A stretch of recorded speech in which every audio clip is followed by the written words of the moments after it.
Martin, where are you? Where are you? Micheál Martin! Micheál Martin! Where are you? Micheál Martin! Where are you?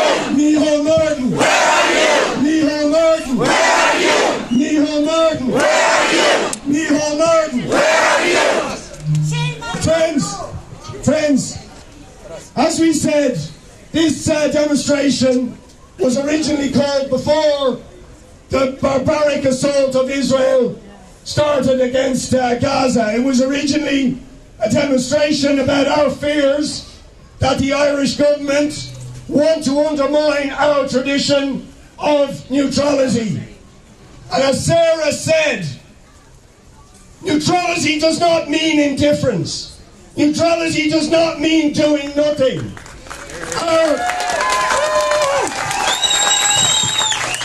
In Ireland, our tradition of neutrality comes from the fact that we were victims of colonial oppression at the hands of the British Empire.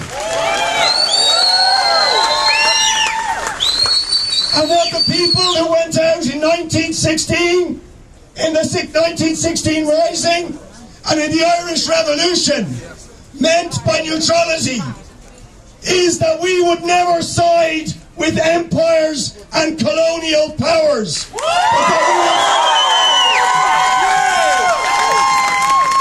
We would always stand with the oppressed of the world.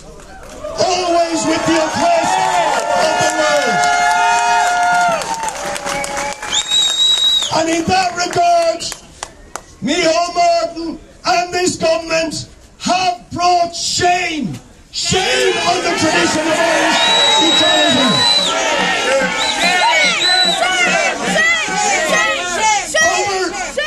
Over the last number of weeks, they have reinforced the narrative of lies put out by the US empire, by Britain and the other sponsors and supporters of the Israeli regime. Claiming somehow that the barbarism we are witnessing in Gaza had something to do with self-defense. And we are here to nail that lie. We are seeing in front of the eyes of the world a genocidal attack on the people of Palestine.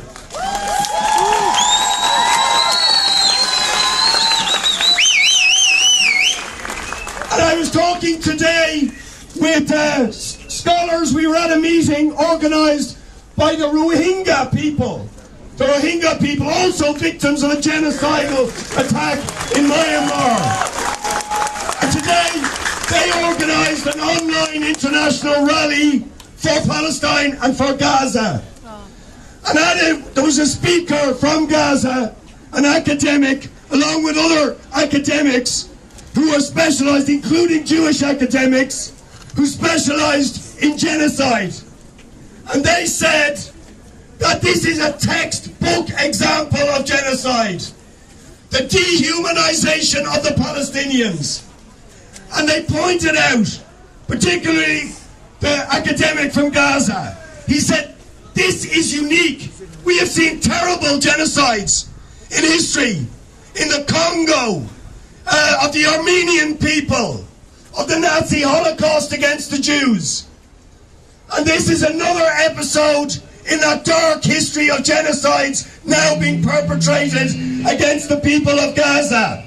But what is unique about this, what is unique and makes it all the more obscene, is that it is happening live on television in front of the eyes of the world. And what is also unique about it is the perpetrators of this genocide are not even hiding their genocidal intent.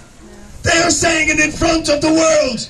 We are going to starve an entire population of food, of water, of electricity, of medicine.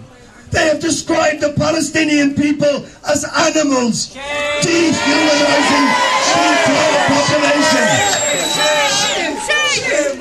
And yes, Their sponsors, the United States and Britain, cannot even say a word ceasefire.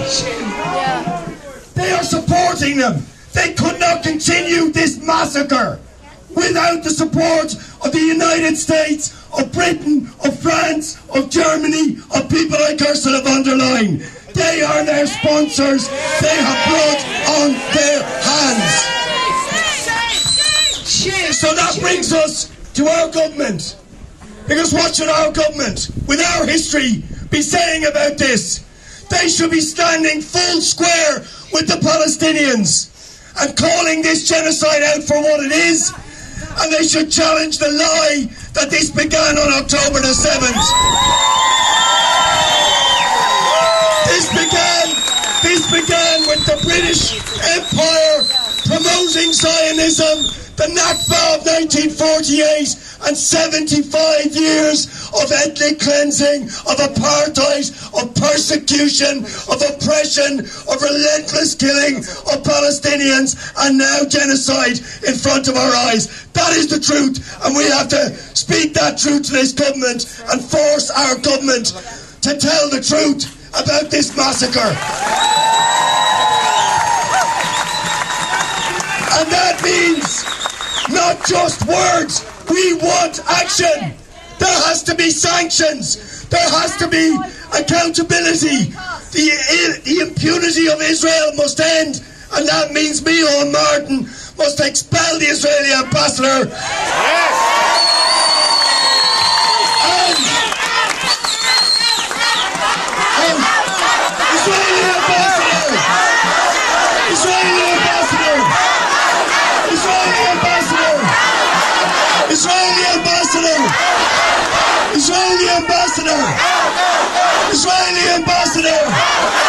Israeli ambassador. But I just want to conclude my remarks by saying this. It's not just about the ambassador. We're going to start with that. We begin with that. And if somebody in the Dáil does not bring that motion in front of the Dáil, we did it a few weeks ago, they voted against it. We will make sure it gets on the agenda of the Dáil in the next couple of weeks. And we want thousands and tens of thousands to be outside the Dáil. And we want to see people vote with the Palestinians by voting. But we must go beyond that. We want complete boycott, complete divestment, complete sanctions. The apartheid, no apartheid state, any more than South African apartheid, had any place in the company of civilized nations. They have no place. They have no right to defend apartheid. They have no right to defend ethnic cleansing. They have no right to defend occupation. The people of Palestine have the right to resist all of those things. And we need to stand with them. Okay. I'm going to introduce our first speaker. Sorry for going on so long, but we have to say these things. Claire Daly, who's been another voice in Europe, member of the European Parliament. Please give her a welcome.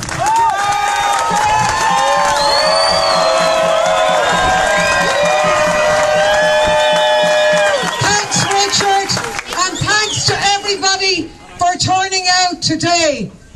They say that our neutrality is outdated, it's embarrassing, that we're making a show of ourselves in front of our European neighbours and letting the side down.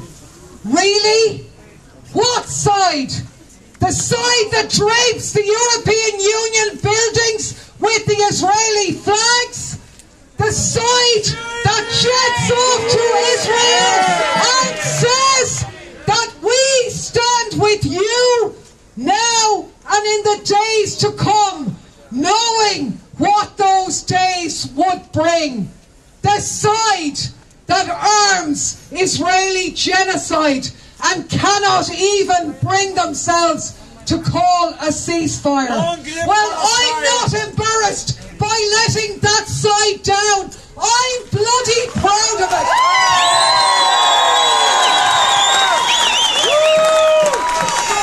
And Micheál Martin may be happy lying speak for him. But I'm not, our president isn't, and I'm pretty sure that you aren't either. So you've got to ask yourself, if you don't trust Leo and Micheál on domestic matters, then why would you trust them when they say they have no plans to change our neutrality? You shouldn't. They are lying. We are barreling down the road to ever greater military integration with an increasingly militaristic European Union. And we are here to say today, we are not buying that and we are not paying for that. Enough is enough.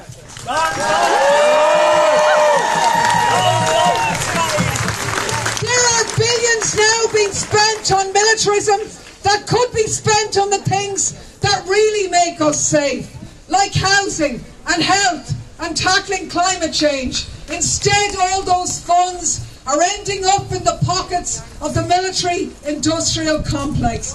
It's a sham. Our government thought that the war in Ukraine would be enough to let them shake off their pretense at adherence to our neutrality. But they were wrong. Our history tells us we need our neutrality and we are going to keep it. So we are here today to say we're proud of our peacekeeping record. We want to keep that, but we don't want to keep the bastardised version of our neutrality that allows our airports, even now, to use to transit weaponry to the Middle East from US empire. No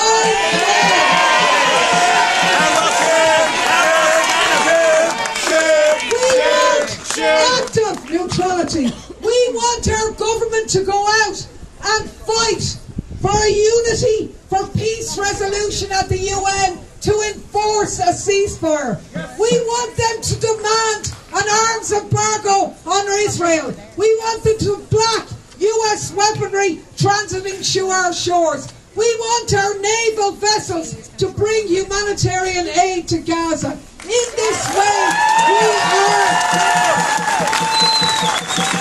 So when they say our neutrality is outdated, it's not fit for purpose in the modern world, well, do you know what? It has more relevance in the modern world than ever before, because it is a beacon for citizens everywhere across Europe today who, like you, are on the streets demanding justice and peace.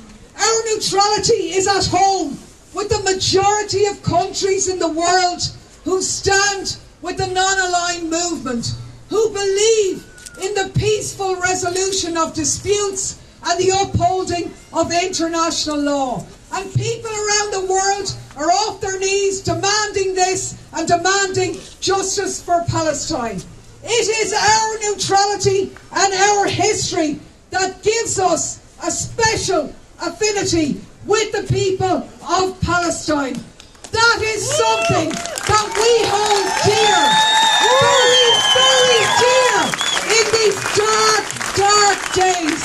So go from here on this wet and miserable November day to say no to war, no to EU militarism, no to Israeli terrorism, no justice, no peace. Long live Palestine, long live Gaza.